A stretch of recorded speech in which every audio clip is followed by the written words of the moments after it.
ایسا آپ کا اپنا جو خاندانی تعلق ہے وہ ایک خانوادے سے اور مکتب دیوبند میں ان کا جو مقام اور مرتبہ ہے وہ کسی سے مخفی نہیں، اور پھر آپ کی پوری تعلیم بھی مدرسے کی ہے اور ایک خاص مکتبہ فکر، تو وہاں سے آپ کس طرح سے غامدی صاحب تک پہنچے، اور نہ صرف ان تک پہنچے بلکہ اس وقت غامدی صاحب کے افکار خیالات اور ان کے تعبیر دین کے میرے خیال سے سب سے مؤثر آواز آپ ہے، یہ ہم تھوڑا سمجھنا چاہتے ہیں، جاننا چاہتے ہیں۔ ہمارا جو خاندانی پس منظر ہے لوگوں کے علم میں ہے کہ وہ علماء کا ایک خانوادہ ہے بڑا مشہور، جس نے بر صغیر کے اندر دین اسلام کی ترویج و اشاعت اور اصلاح و دعوت میں بڑا اعلیٰ درجے کا کام کیا ہے، محققانہ سطح کا بھی کام ہے، اور صرف یہ نہیں کہ ایک سطح پر کام کیا بلکہ عوامی سطح پر دین کی دعوت بھی پھیلائی ہے۔ سلامتی ہے ان آنکھوں پہ جو ہدایت پہ نظریں جمائے بیٹھی ہیں، ان کانوں پہ جو ذکر خیر کے منتظر رہتے ہیں، اور ان قدموں پہ جو ہدایت کی راہ پہ گامزن ہیں۔ تو ہمارے دادا پردادا وہ بھی بر صغیر میں یہی جو ہماری مشہور علمی روایت ہے اسی کے ساتھ جڑے ہوئے تھے، دیوبند کے فاضلین تھے، امروہہ میں انہوں نے اپنا ادارہ بھی قائم کیا، اور اسی طرح سے پرنانا، نانا جان، یہ سب لوگ بھی دین کو اوڑھنا بچھونا انہوں نے بنایا۔ ہمارے والد صاحب ایک ایکسیپشن تھے کہ وہ 1968 میں کراچی آئے، اور یہاں آنے کے بعد انہوں نے جدید تعلیم حاصل کی۔ جدید تعلیم حاصل کرنے کے اثرات ہیں جو پھر آگے ہمارے فیملی پر بھی ہوئے۔ ان کے ہاں جو چیز بطور امتیاز کے پائی جاتی تھی اس خاندان میں وہ یہ تھا کہ چیزوں کو کرٹیکلی دیکھنا ہے، جو معلوم شدہ حقائق ہیں ان کا تجزیہ کرنا ہے، پہلے سے قائم شدہ تصورات کی تحلیل کرنی ہے، یہ ان کی ایک طبیعت کے اندر اللہ نے چیز ڈالی تھی۔ پھر جب انہوں نے جدید تعلیم حاصل کی تو اس کو بڑے سائنٹیفک انداز میں گروم بھی کیا، تو ہم بچپن سے ان کو دیکھتے تھے اپنے ہی خاندان کے بزرگوں اور علماء کے ساتھ مکالمہ مباحثہ کرتے ہوئے، جس میں وہ ان کو چیلنج کر رہے ہوتے تھے ان کے مختلف مذہبی نظریات پہ۔ تو ہمارے پس منظر اور داخل میں تو اپنے بزرگوں کی عظمت علمی پیوست تھی، لیکن کہیں نہ کہیں پس منظر میں جو والد صاحب کی ایک انڈائریکٹ تربیت ہے اس کے اثرات بھی نمایاں نظر آتے تھے۔ تو مجھے یاد ہے میں بہت بچپن میں متاثر ہوا مولانا طارق جمیل صاحب کی جو دعوتی سرگرمی ہیں ان سے ایک تعلق بھی ہے، آج بھی ہے، اس زمانے میں بہت زیادہ تھا، تبلیغ میں نے وقت لگایا کافی۔ تو میرا 8ویں 7ویں جماعت میں بالکل یہ ارادہ تھا کہ سب کچھ چھوڑ چھاڑ کے میں مدرسے میں چلا جاؤں، تو ان کی یہ کوشش تھی، انہوں نے مجھے سمجھایا بجھایا آمادہ کیا، اور وہ ہمیشہ ایک جملہ کہتے تھے، وہ کہتے تھے کہ مولوی نہیں بننا، اسکالر بننا ہے۔ اچھا، تو مجھے کبھی بھی یہ فرق اس وقت سمجھ میں نہیں آتا تھا، مطلب مولوی میں یا کسی ایک عام سے عالم میں اور اسکالر میں فرق کیا ہوتا ہے۔ تو پھر جب تھوڑی تھوڑی عمر بڑھتی رہی، وہ اپنا شعور ہم تک کمیونیکیٹ کرتے رہے، تو پھر کچھ چیزیں سمجھ میں آنے لگیں کہ اسکالر جو ہے وہ چیزوں کو ایک دوسرے زاویے سے دیکھتا ہے، وہ مسالک کا پابند نہیں ہوتا، اس کے اندر وسعت ہوتی ہے، اس کو تاریخ، زبان و ادب، قانون، فقہ، سیاست، عالمی عرف، حالات، ان سب کی واقفیت ہوتی ہے، تو اس کا ایک ہولسٹک پرسپیکٹیو ہوتا ہے۔ تو وہ خود تو چونکہ عالم نہیں تھے، اس سطح پر افکار و نظریات تو نہیں پیدا کر کے مجھ میں منتقل، لیکن ایک انہوں نے بنا رکھی، اور وہ ہمیشہ کہتے تھے کہ آپ کی جو یہ رسمی تعلیم ہے اس کو پورا ہونا چاہیے۔ تو ان کے ہی کہنے پر میں نے پھر جو 12-14 جماعتیں ہوتی ہیں بڑا دل پہ پتھر رکھ کے میں نے وہ پڑھا، اور پھر میں مدرسے میں چلا گیا۔ تو مدرسے میں جب ہم گئے تو جذبہ ہوئی تھا، جو ہمارے اسلاف اور بزرگوں کی ایک روایت ہے اسی کی امین بن کے ہم گئے، لیکن کچھ ہی عرصے بعد وہ جو باتیں ان کی تحت شعور میں تھیں وہ کچھ سامنے آنے لگیں، مذہبی فکر کے آپ تضادات کہیے، اس کی جو بھول بھلیاں ہیں، الجھنیں ہیں، کریوسٹیز ہیں، جن کو ہم اپنے طور پہ حل کرنے کی کوشش کر رہے ہوتے تھے، اور ایک نیریٹو تھا ہمارے پاس جو علماء دے رہے ہوتے تھے، لیکن دل ہی دل میں خود سے بات کرتے تھے کہ کوئی بات بنتی نہیں ہے۔ تو اس سے پھر کرٹیکلی چیزوں کا جائزہ لینے کی ایک کوشش، صلاحیت کہیے، وہ پیدا ہونا شروع ہوئی۔ اس میں جس چیز نے بہت مہمیز کا کام کیا وہ ہمارے بزرگوں کا، علماء کا رویہ تھا، یعنی جو سفر ہم نے آرگینیکلی شاید 10-12 سال میں طے کرنا تھا وہ ان کی مہربانی اور ان کی خدمت سے بہت جلدی طے ہو گیا مدرسے کے دنوں میں، اس لیے کہ وہاں پر جب آپ کوئی کرٹیکل سوال اٹھاتے ہیں تو اس کرٹیکل سوال کا جواب دینے سے پہلے آپ کا کرٹیکل پوسٹ مارٹم ہو جاتا ہے کہ بھئی تم تو متاثر ہو رہے ہو، تمہارے اندر تو موجودیت کے جراثیم ابھر رہے ہیں، جو ان کے ذہن میں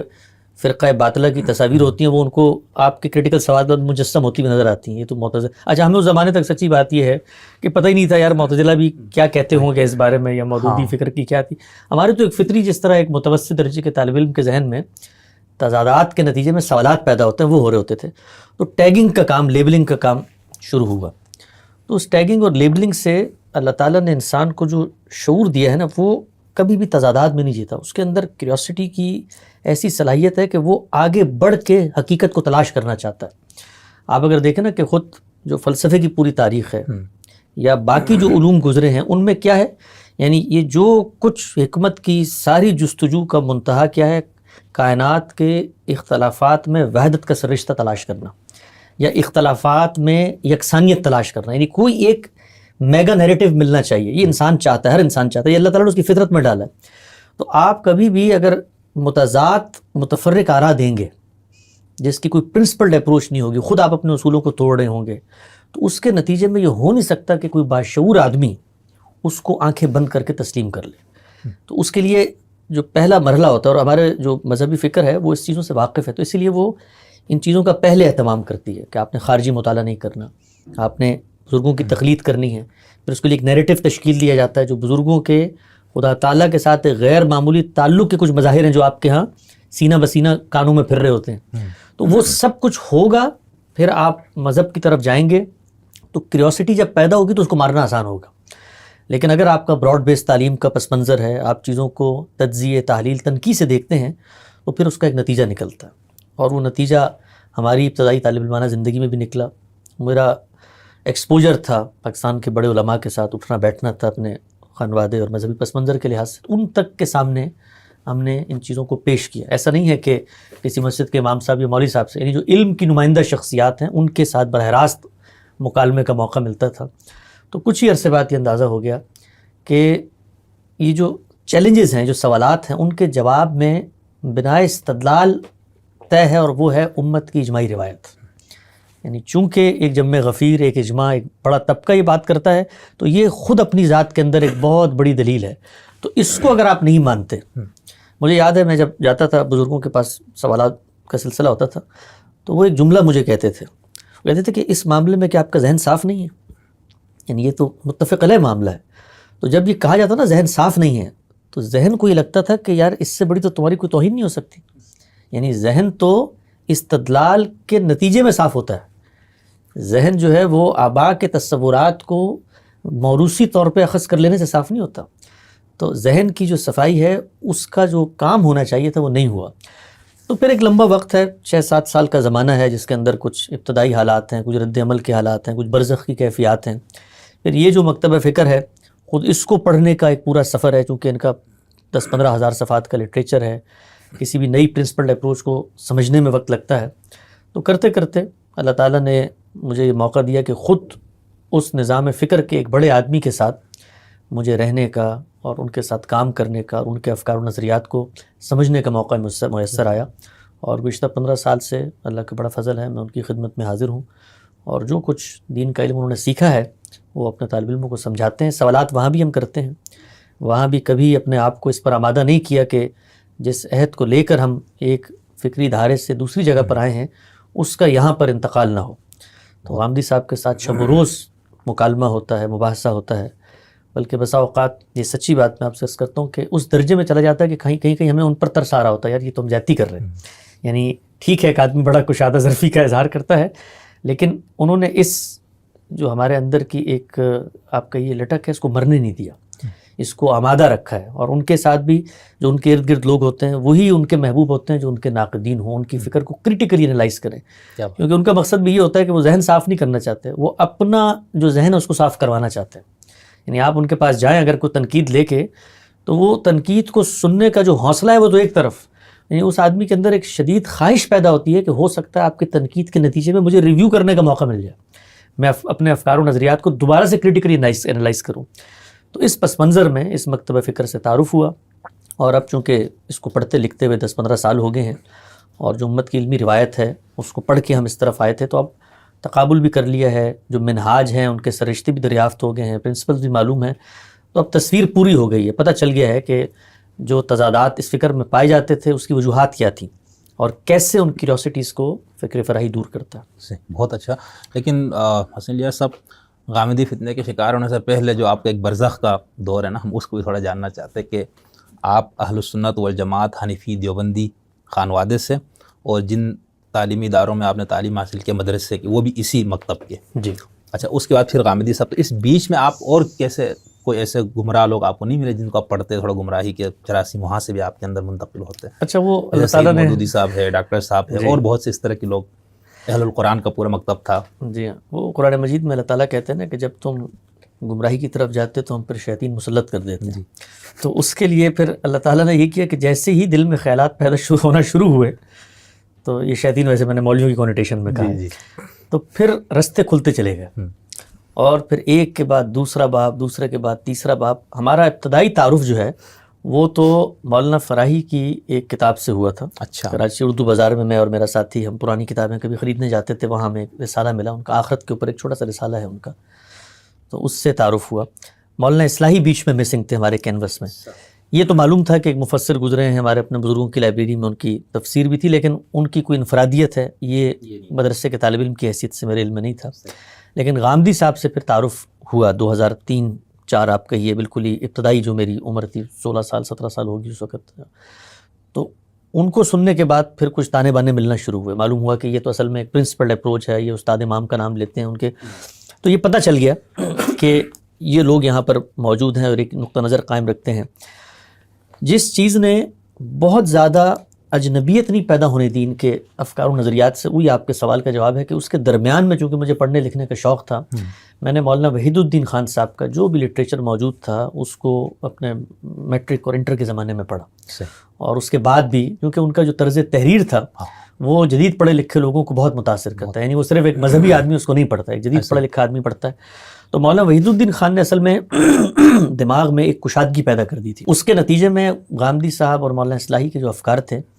وہ لگتا تھا کہ وہ کوئی تصویر پوری ہوتی ہوئی نظر آ رہی ہے. یعنی ایک خواب، ایک شخص جو کھڑے ہو کے دیکھ رہا ہے اور اس کے لیے وہ کوئی پوری عمارت نہیں تعمیر کر سکتا، تو اس تعمیر کی ناؤ اٹھتے ہوئے ان لوگوں کی صورت میں نظر آ رہی تھی. پھر مولانا مودودی علیہ رحمہ کو بھی پڑھا ہم نے، جو ان کی نمائندہ چیزیں ہیں، تفہیم القرآن وغیرہ، اس کو دیکھا. تدبر قرآن تو سب کن میں اور میرے ساتھی نے بیٹھ کے پڑھی ہم نے. تو پھر یہ اندازہ ہوا کہ اصل میں یہ جو پوری فکر ہے، اس فکر کے اندر بھی کافی سارے لوگ ہیں جو خود اس پرنسپل اپروچ کو لے کے برزخ کی ایک زندگی گزار رہے ہیں. تو اندازہ یہ ہوا کہ شبلی نعمانی نے اصل میں اس کی بنا رکھی ہے کہ بھئی آپ نے تجزیہ کرنا ہے، کریٹیکلی انالائز کرنا ہے، جو قائم شدہ تصورات ہیں اس کو دوبارہ سے ریویو کرو. تو شبلی نے یہ کام کچھ تاریخ پہ کر کے دکھایا. تاریخ کا مجھے شوق تھا تو شبلی کی کچھ چیزیں پڑھی، اندازہ ہوتا تھا کہ یہ چیلنج کر رہے ہیں.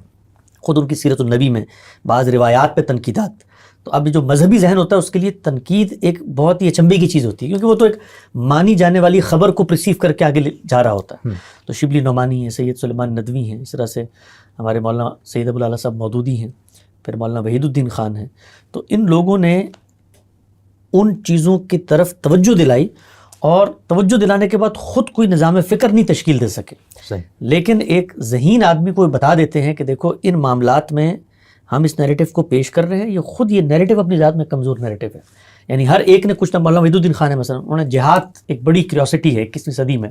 پہلے تو پوری دنیا ہی کر رہی تھی، فاتح آتے تھے غلبہ تغلب کی بنیاد، لیکن اس دور کے اندر حریت فکر کی بات ہوئی، اسی طرح سے نیشن اسٹیٹ کی بات ہوئی، خود جو فاتین تھے ان میں کچھ تہذیب آئی.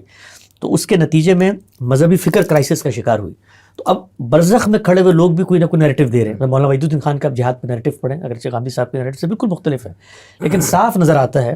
اور یہ کام جس طرح یہاں برصغیر میں ہوا، عالم عرب میں بڑے پیمانے پر ہوا. یعنی ایک پوری نسل ہے جو اپنی جو ماضی کی تراث ہے اس کو لے کر اور جدید عہد کے جو چیلنجز ہیں ان کے ساتھ کوئی بلینڈ قائم کرنے کی کوشش کر رہی ہے. آپ محمد الغزالی کو دیکھیں، سید رشید رضا کو دیکھیں، اسی طرح سے شیخ محمد عبدہ ہوئے ان کو دیکھیں. خود برصغیر کے اندر یہ جو ہماری روایت سے ہٹے ہوئے کچھ فری لانسر مفکرین تھے، پرویز صاحب ہیں اور یہ باقی لوگ، سر سید، یہ سب بھی یہی کر رہے ہیں اصل میں. تو چیلنج بہت بڑا تھا. وہ چیلنج یہ تھا کہ بھائی یہ آج سے پہلے یہ باتیں چل جاتی تھی، لیکن اب آپ کو اگر علوم کی دنیا کھل چکی ہے، وہاں پر سائنس اپنا ایک نیریٹو بنا کر کھڑی ہوئی ہے، یہاں پر مستشرقین جو ہیں آپ کے مذہبی فکر کے تضادات کو سامنے لے کر آ رہے ہیں، تو اب یہ ہو نہیں سکتا، آپ کو ایک میگا نیریٹو لے کر آنا ہے مذہب کا. تو اس برزخ کے دور میں ہم لوگوں کے ہاں جو چیز تھی وہ یہ تھی کہ کبھی یہ اندازہ نہیں ہوتا کہ روایت کا جو منہاج ہے اس میں اصولی فکری گمراہیاں موجود ہیں. یعنی اس وقت یہ ہوتا تھا کہ شاید یہ کوئی اطلاق کے اختلافات ہیں جن کو سلجھایا جا سکتا ہے. تو وہ برزخ کے 2-3 سالوں میں انہی اختلافات کو رفع کرنے کی ہم نے کوشش کی کہ کچھ غامدی صاحب کو سمجھایا جائے. سوچتے تھے اس وقت کہ یہ کچھ آپ پیچھے ہٹیں، کچھ ان کو کہا جائے، کچھ آپ آگے بڑھیں اور افہام و تفہیم سے شاید کوئی معاملات ہو جائیں. لیکن پھر یہ اندازہ ہوا کہ نہیں، یہ 2 مختلف دنیایں ہیں. استدلال کی جو پوری کی پوری بنت ہے وہ ایک دوسرے سے یکسر مختلف ہے. تو یہ بود المشرقین کو نہیں قریب لایا، اور منہاج کا فرق ہے، پرنسپلڈ اپروچ کا فرق ہے. تو پھر ایک وقت گزرا، ہم نے بھی کافی سفر کیا، لوگوں سے ملے، چونکہ اپنے طبع فکر اور اپنی تاریخ کی قربانی یہ آسان کام نہیں ہوتا، بہت مشکل. اس کے لیے آپ کو سر عام پگڑی پونجی نیلام کرنی ہوتی ہے، اور اللہ تعالیٰ نے ہمیں بھی کچھ ابتلا اور امتحانات سے گزارا. اور لیکن اس میں اصل چیز یہ ہے کہ آپ پر جب یہ واضح ہو جائے، میں اپنے طالب علموں کو بھی کہتا ہوں، دوستوں کو بھی کہتا ہوں کہ اللہ تعالیٰ کی ایک سنت ہے جس کا ظہور میں دیکھتا ہوں ہمیشہ، اور وہ میرے اپنے عملی مشاہدے سے سامنے آتی ہے کہ جس وقت آپ پر حق بات یا صحیح بات جو آپ کو اس وقت لگ رہی ہو واضح ہو جائے، اس کے بعد اگر آپ لیت و لال سے، افہام و تفہیم سے، اور یہ خوف فساد خلق سے اپنے مذہبی افکار کی پیشکش پہ کمپرومائز کرتے ہیں تو اللہ کی تائید اور مدد آپ سے اٹھ جاتی ہے. اچھا. لیکن اگر آپ یہ فیصلہ کر لیں، جو مولانا اصلاحی نے ایک دفعہ غامدی صاحب کو کہا تھا کہ سایہ بھی تمہارا ساتھ چھوڑ جائے، سایہ جو انسان کے جسم کا جزء لا ينفق نہیں جا سکتا، کہ وہ بھی ساتھ چھوڑ جائے، تب بھی حق بات سے پیچھے مت ہٹنا جو تم پر واضح ہو گئی ہے. تو پھر میں نے یہ فیصلہ کیا کہ اگر اللہ تعالیٰ نے یہ بات میرے دل پہ نقش کی ہے، مجھے علمی فکری طور پہ سمجھ میں آتی ہے، تو اب روایت کے اندر رہ کر ہم اس کی تجدید اور اصلاح کا کام نہیں کر سکتے. اچھا. ہمیں باہر کیف روایت سے نکلنا پڑے گا، نئی راہیں تلاش کرنی پڑیں گی، اور پھر اس نیریٹو کو لے کر دنیا میں جانا پڑے گا. اس کے بعد علماء ہوں یا عام لوگ، سب ہمارے مخاطبین ہیں، تو وہاں پر ہم نے دعوت کا کام کرنا ہے. تو یہ ایک بڑا پیراڈائم شفٹ ہوا. اس میں بھی میرے والد صاحب کی بہت سپورٹ تھی، خاندان اور باقی جو لوگ تھے، ظاہری بات ہے وہ ہماری اصلاح کے جذبے سے سرشار تھے، اس لیے ان کو یہ چیزیں سمجھ میں نہیں آ رہی تھی، لیکن کم سے کم والد کی سپورٹ تھی. تو جو مراحل تھے وہ میں نے جلدی طے کی. اور پھر جس اللہ کی سنت کے ظہور کی میں بات کر رہا ہوں کہ جس وقت آپ یہ طے کر لیتے ہیں تو پھر بند گلیوں میں سے رستے کھلنا شروع ہو جاتے ہیں. پھر آپ یہاں بیٹھے ہوتے ہیں، اللہ تعالیٰ آپ کو یہاں سے اٹھا کے اس آدمی کی آغوش میں جا کے ڈال دیتا ہے کہ چلو تمہارے دل میں یہ خواہش تھی، تم دیانتدار تھے، اب ہم تمہیں اس کے ساتھ بٹھاتے ہیں، تم بیٹھ کے اس کا علم سیکھو. یعنی اس سے اختلاف سے قطع نظر. اور پھر آپ کے لیے اللہ تعالیٰ ہر سطح پر بندوبست کرتے ہیں، معاش کے راستے بھی کھلتے ہیں، کیونکہ ایک بہت بڑا خطرہ ہوتا ہے کہ آپ اگر اپنا قبیلہ چھوڑ دیں تو کہاں جائیں گے، کیا کھائیں گے پیئیں گے، کون آپ کو سہارا دے گا. یہی تو لوگ ہوتے ہیں نا اصل میں، آپ کا معاشرہ ہوتا ہے جو آپ کی اس شناخت کا خراج آپ کو دے رہا ہوتا ہے. تو میں نے یہ دیکھا کہ اگر آپ یہ فیصلہ کر لیں تو اس کے بعد اللہ تعالیٰ کی غیبی تائید اور نصرت اور مدد اس انسان کے ساتھ آتی ہے، اور اللہ پھر راہیں آسان کرتے چلے جاتے ہیں. تو میں نے برزخ کا بہت لمبا دور نہیں گزارا، وہ ایک فکری اضطراب کا دور تھا، لیکن جیسے ہی واضح ہوا اس کے بعد پھر کچھ عملی اقدامات کر کے ہم اس جگہ پہنچ گئے جہاں پہنچنا تھا. صحیح. ماشاء اللہ. اچھا، جتنا ماشاء اللہ آپ ذہین طالب علم تھے اور ایک خانوادے کا بھی ایک تعلق تھا آپ کے، یعنی ایک بالکل ایسے شخص کا بچہ یا جس کا کوئی اہم نہ ہو مذہب یا مسلک کی کردار میں، اور ایک وہ شخص جس کا خاندانی پورا ایک بیک گراؤنڈ اس طرح ہو، تو پھر اس کے اوپر سے وہ ذہین بھی ہو، صاحب مطالعہ بھی ہو. تو اس شخص کے بارے میں عام طور پر میں وہ حضرت صالح والی آیت مجھے ایسے لوگوں پر یاد آتی ہے کہ یا صالح قد کنت مرجوا فینا. بڑی امیدیں ہوتی بھئی یہ نوجوان آگے جا کے ہمارے مکتب اور مسلک کے لیے بڑا پرجوش کام ہوگا، فلانا ہوگا. تو آپ سے بھی شاید امیدیں وابستہ ہوئی ہوں گی مدرسے کی زندگی میں، اساتذہ اور جو آپ کے بڑے بزرگ تھے اس وقت. ایسے تھا؟ جی بالکل تھا، بلکہ جس وقت ہم نے کچھ تنقیدی مطالعہ شروع کیا تو اس وقت وہ امیدیں دو چند ہو گئیں، اور اس میں ان کی یہ خواہش اور خیال تھا کہ بلکہ شروع میں انہوں نے انکریج کیا کہ آج کل یہ میڈیا پہ اس طرح سے یہ لوگ آ رہے ہیں، اور یہ غامدی صاحب نام کا ایک آدمی آتا ہے تو ان کو تو ہمارے بچے ہی چت کر سکتے ہیں. ہاں، یہ تو ان کو تو تم پڑھو. تو وہ ہوتا ہے نا ایک علوف اور برتری کا ایک وہ ہوتا ہے. تو اس پس منظر میں شروع میں بہت انکریجمنٹ تھی، اچھا ہے، پڑھ رہا ہے، ذہین طالب علم ہے، خارجی مطالعہ بھی کر رہا ہے. تو اور یہ کیا مطلب، یہ تو لوگ آتے ہیں اس طرح کے خس و خاشاک ہیں، تو جھاگ ہے، اور ان کے پاس تو نہ فقہ ہے نہ نظام ہے، یہ تو نہ کتاب انہوں نے پڑھی ہے. تو اب جب وہ پڑھنی شروع کی تو اب وہ سوالات اٹھنے شروع ہو گئے. تو سوالات جب پوچھتے تھے تو یہ کہا جاتا تھا کہ بھئی آپ کو تو مطلب تنقیدی مطالعے کی ایجاد تھی نا، آپ تو متاثر ہو رہے ہیں، آپ کے سوالات سے تاثر آ رہا ہے. تو یہ جو فیڈ بیک ہے، یہ میں آج بھی اپنے علماء ہیں، ہمارے دوست ہیں، ان کو بتاتے ہیں، ہم یہ کہتے ہیں کہ یہ آپ لوگوں نے تاریخ سے سبق نہیں سیکھا. یعنی اور اس میں ہمیشہ آپ کو ریورس آنا پڑتا ہے. یعنی مولانا مودودی کے بارے میں یہی نقطہ نظر تھا، یہی رویہ تھا. عوامی سطح پر ایک شخصیت سے پاکستان کو متوحش کرنے کے لیے پروپیگنڈے کی نفسیات اور کتابچے لکھنا اور بتانا کہ اس کا علم یہ ہے، اس کا سو مودودی اور اس طرح کی چیزیں اور کتابیں لکھی گئیں. لیکن نتیجتاً وہ جو عظمت علمی ہوتی ہے وہ اپنی جگہ بنا لیتی ہے. اس کے لیے اب دیکھیں، غامدی صاحب نے نہ ہمیں آ کر دعوت دی مدرسے میں، نہ آ کر یہ کہا میرا استدلال پڑھو، نہ آ کر زور و زبردستی کی، نہ اس کے لیے کوئی افادیت کی راہیں دکھائیں۔ ایک بندے کی بات میں اتنا وزن ہوتا ہے کہ وہ گمنام گوشوں کے اندر الاؤ کو روشن کر دیتا ہے۔ وہ بڑا مشہور آتا ہے بائبل میں کہ جس وقت سیدنا مسیح یروشلم میں داخل ہو رہے تھے تو ان کے ساتھی نعرے لگا رہے تھے کہ بلند مرتبہ ہو یسوع کا، تو وہاں پر جو یہودی راہب موجود تھے انہوں نے کہا کہ ان کو چپ کرو اور خاموش ہو جاؤ، تو سیدنا مسیح نے کہا اگر آج یہ خاموش ہو گئے تو پتھر چیخ اٹھیں گے۔ تو ہم یہی بتاتے تھے ان کو کہ یار یہ بندے کی جو بات ہے، یہ بات تو ہمارے دین کی عظمت کی بات کر رہا ہے، یعنی یہ تو ان تضادات کو حل کر رہا ہے جن کو حل آپ نہیں کر سکے، تو اس کی تو خدمت میں ہمیں حاضر ہونا چاہیے اور بتانا چاہیے کہ بھئی تم ہماری ملت کے آدمی ہو، ہمارے دھرتی سے اٹھے ہو، ہمارا سرمایہ ہو، اور یہ تمہارے اندر تمہاری افکار و نظریات آئے ہیں، کچھ ہمیں سمجھ میں نہیں آ رہے، کچھ پہ اختلاف ہے اور کچھ چیزیں کیا شاندار ہیں۔ تو ہماری ملت کی اور یہ زوال یافتہ جب بھی کوئی قوم ہو، ادارہ ہو، قوم ہو، گھر ہو، فرد ہو، آپ کو کچھ رویوں سے پتہ چلتا ہے کہ زوال آشنا کیسے ہوا ہے۔ تو سب سے بڑی علامت ہوتی ہے زوال کی، پستی کی۔ اداروں میں بھی آپ دیکھ لیں کہ جو ٹیلنٹڈ آدمی ہوتا ہے اس کی قدر نہیں ہوتی، اور جو کم ظرف لوگ ہوتے ہیں وہ بڑے عہدوں پہ آ جاتے ہیں۔